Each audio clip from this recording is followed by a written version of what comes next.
কতে ভিড় জমিয়েছেন পর্যটকরা। বিস্তারিত জানাতে কক্সবাজারের সুগন্ধা পয়েন্টে আছেন রিপোর্টার সুজাউদ্দিন রুবেল। সরাসরি যাচ্ছি তার কাছে।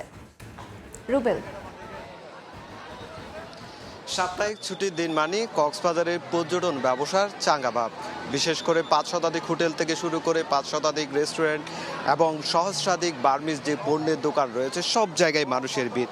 আমরা এখন সৈকতে রয়েছি। সেই সমুদ্র সৈকত আসলে সমুদ্র সৈকতের যে 3টি পয়েন্ট লাবণী, সুগন্ধা, কলাতলী, এই 3টি পয়েন্টে যেখানে হাজার হাজার পর্যটক এরই মধ্যে ছুটে এসেছে, যারা সমুদ্র স্নানে ব্যস্ত হয়ে পড়েছে। বিশেষ করে সমুদ্র সৈকতের যে বিশাল বিশাল ঢেউ আছড়ে পড়ছে, সে আছড়ে পড়া ঢেউতে যেমন পর্যটকরা মেতে রয়েছে, ঠিক তেমনি বালিয়াড়িতেও আমরা লক্ষ্য করছি পর্যটকরা যে জেটস্কি রয়েছে বা বিচ বাইক রয়েছে, বিচ বাইক এবং ঘোড়ার পিঠে চড়ে যে আনন্দ, সে আনন্দঘন মুহূর্তগুলো পার করছে, আমরা সেটি লক্ষ্য করছি। তবে 3 নম্বর সতর্ক সংকেত কালকে প্রত্যাহার করা হয়েছে, তারপরেও কিন্তু সাগর উত্তাল রয়েছে এবং সমুদ্র সৈকতের যে 3টি পয়েন্ট রয়েছে, 3টি পয়েন্টে বেশ কিছু গর্ত তৈরি হয়েছে, যার কারণে বিশেষ সাবধানতার জন্য যেখানে পর্যটকদের সতর্ক করার জন্য লাল পতাকা টাঙানো হয়েছে এবং লাইফ গার্ডরা সার্বক্ষণিক তারা টহল দিয়ে মানুষজনকে সচেতন করা, যারা পর্যটকরা ঘুরতে এসেছেন তাদেরকে সচেতন করার পাশাপাশি তাদেরকে আসলে সব ধরনের সহযোগিতা করছে, আমরা সেটি লক্ষ্য করছি। তবে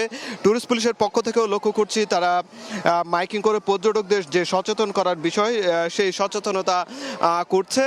আর পর্যটন ব্যবসায়ীরা যেটি বলছে, যেহেতু সাপ্তাহিক ছুটির দিন, সেই ক্ষেত্রে বিপুল সংখ্যক পর্যটক ছুটে এসেছে। গত কয়েক সপ্তাহ ধরে যেহেতু বৈরী আবহাওয়া ছিল, পর্যটকের আগমন কিছুটা কম হয়েছে। তবে আজকে এবং গত সপ্তাহে আমরা লক্ষ্য করেছি, যেহেতু উজ্জ্বল আবহাওয়া এবং আবহাওয়া পর্যটকদের অনুকূলে, সেই ক্ষেত্রে দেখছি বিপুল সংখ্যক পর্যটক ছুটে এসেছে এবং ছুটে এসে আনন্দ ঘন যে মুহূর্তগুলো তারা প্রিয়জনের সঙ্গে সাপ্তাহিক ছুটির দিনে সেটি কাটাচ্ছে। তবে পর্যটন ব্যবসায়ীরা বলছে, যেহেতু সামনে বৃষ্টি কমে আসবে, সেক্ষেত্রে প্রতি সপ্তাহে আরও পর্যটকের যে মানে পর্যটকের যে আগমন সেটি বাড়বে এবং সামনে আরেক মাস পর কিন্তু পর্যটন মৌসুম শুরু হবে। সেই মৌসুমকে কেন্দ্র করে এরই মধ্যে ব্যবসায়ীরা যে প্রস্তুতি নেওয়ার, সেটি প্রস্তুতি নিচ্ছে বলে জানিয়েছে। তো এই ছিল আমার কাছে সৈকত থেকে সবশেষ।